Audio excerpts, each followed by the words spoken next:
kabarnya anak-anak? Baik. Ya, alhamdulillah hari ini sudah semua siap belajar? Siap. Ya, kalau sudah siap berarti alat tulisnya sudah siap semua ya? Sudah. Itu kenapa? Jadi sebelum kita belajar, ya, marilah kita berdoa. Untuk itu, Fauzi, tolong pimpin doa dulu nak. Teman-teman, sebelum kita belajar, mari kita berdoa menurut agama dan keyakinan kita masing-masing. Berdoa dimulai. Berdoa selesai. Ya, berdoa selesai. Ya. Untuk itu, Ibu ingin absen kalian dulu, ya. Yang Fauzi. Hadir. Ya, karena ini pertemuan kita yang kedua ya, yang kemarin siapa yang masih ingat materi sebelumnya? Materi apa? Ya, kasih keras. Lumut. Lumut, tumbuhan lumut. Ya, tumbuhan lumut atau bryophyta itu tumbuhan yang bagaimana? Tumbuhan yang merupakan tumbuhan peralihan antara talus dengan kormus yang berkembang biak dengan spora dan termasuk kingdom plantae. Iya, berarti tumbuhan lumut itu adalah tumbuhan yang berkembang biak dengan spora. Ya, sekarang kita akan belajar juga tentang tumbuhan yang berkembang biak dengan spora, yaitu tumbuhan Paku. Ya, coba lihat di sini ya.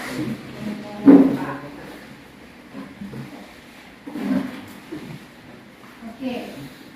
Semua sudah pernah lihat tumbuhan paku? Nah, siapa yang pernah lihat di mana tempatnya biasanya?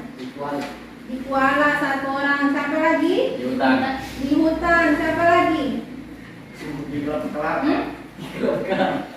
Di kelapa-kelapa. Ya, di kelapa-kelapa. Tempat yang lembab. Di tempat yang lembab, betul sekali Bayu. Jadi tumbuhan paku itu berada di tempat yang lembab. Ya, dia menyukai tempat yang lembab seperti tadi di hutan, di kelapa-kelapa, di got, dan di mana saja. Yang penting dia lembab. Nah, apa manfaat kita mempelajari paku itu sendiri? Untuk apa? Biasanya tanaman paku itu misalkan digunakan untuk apa? Tumbuhan paku. Sayur. Untuk sayur. Siapa yang biasa makan sayur paku? Semua kayaknya pernah ya? Ya, sayur pakis. Apalagi selain sayur? Ya, untuk apa? Itu biasa ditaruh untuk tanaman hias. Iya, untuk tanaman hias. Biasanya paku apa yang untuk tanaman hias? Paku suplir, paku sarang burung ya. Paku apa lagi? Paku boston itu tanaman hias yang ekonomi harganya ya, cukup mahal. Jadi banyak gunanya paku ya.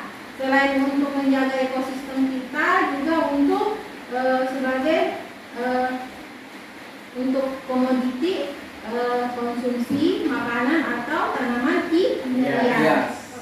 Tujuan pembelajaran kita hari ini, coba perhatikan semua ke layar, adalah melalui model pembelajaran based learning atau PBL, kita dapat mendeskripsikan karakteristik, struktur morfologis dan metagenesis paku sejati atau tumbuhan paku, yaitu Pterophyta. Baiklah, anak-anakku sekalian, kita akan masuk ke materi paku itu sendiri dulu ya. Tapi sebelumnya kalian harus lihat dulu ya konsep awal dari tanaman paku. Baik, rantai ini atau strukturnya multiseluler dan memiliki inti sel yang berasal dari monoselulosa. Tumbuhan juga. Jadi paku itu termasuk juga kingdom plantae, ya, dia multiseluler. Kemudian dia bersifat eukariotik artinya memiliki pembungkus inti sel. Dan dinding selnya persegi. Kemudian memiliki klorofil, makanya berwarna hijau untuk melakukan proses fotosintesis. Dan ini umumnya ya memiliki bentuk kromosom. Nah, itu konsep awalnya ya. Oke. Sekarang kita masuk ke orientasi masalah dulu. Coba kalian perhatikan gambar di depan ya. Ini gambar apa? Paku. Paku. Yang ini pucuknya. Ini bentuknya bagaimana? Membengkok. Membengkok. Ada yang lain? Melengkung. Ya. Ini biasanya pada paku bagian apa? Nah, nanti ya kita akan kerjakan. Kemudian ini apa? Daunnya. Nah, di mana ini terdapat? Di bawah daun. Di bawah? Daun. Di bawah helaian daun ya, bagus Hasna. Jadi ini adalah masalah yang kalian harus pecahkan. Kenapa? Kenapa sampai daunnya ini atau pucuknya ini tadi apa? Membengkok atau menggulung. Kemudian apa ini yang di bawah helai daun ini? Hitam. Ya, biji hitam itu untuk apa? Nanti akan sama-sama kita diskusikan atau kita dipecahkan karena semua permasalahan ini termuat di LKPD kalian. Kenapa ada dua kelompok yang dibagi ya? Karena berhubung hanya ini yang hadir, jadi ibu bagi dua kelompok ya.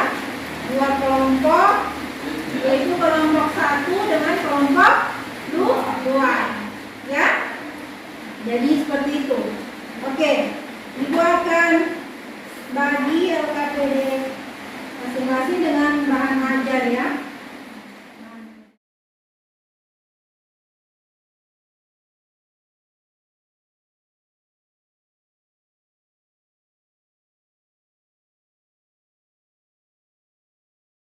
Jadi mulai dari sekarang ibu akan ke kelompok kalian masing-masing dan ibu akan juga melakukan penilaian selama kegiatan diskusi.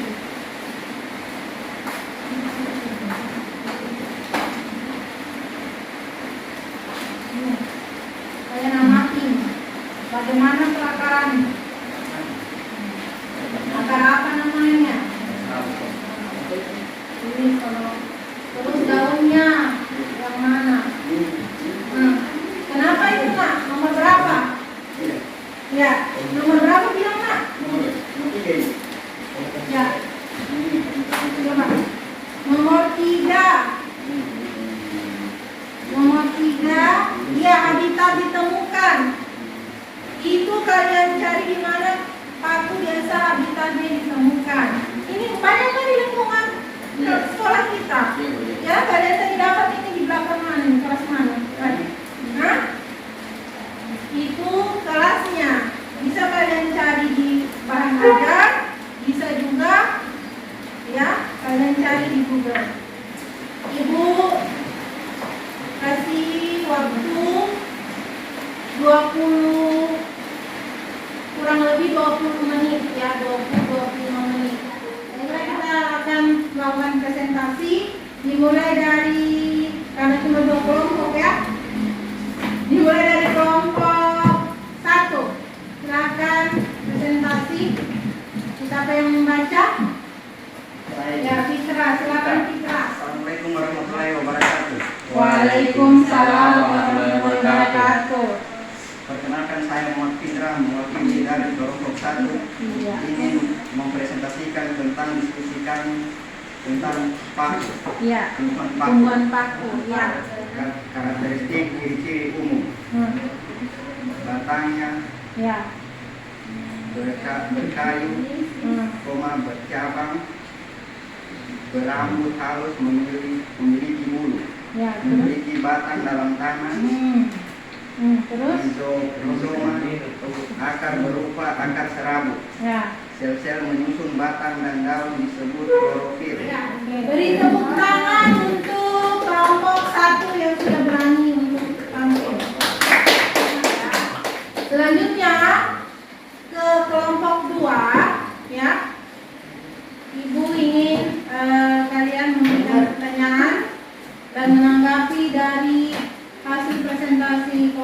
1.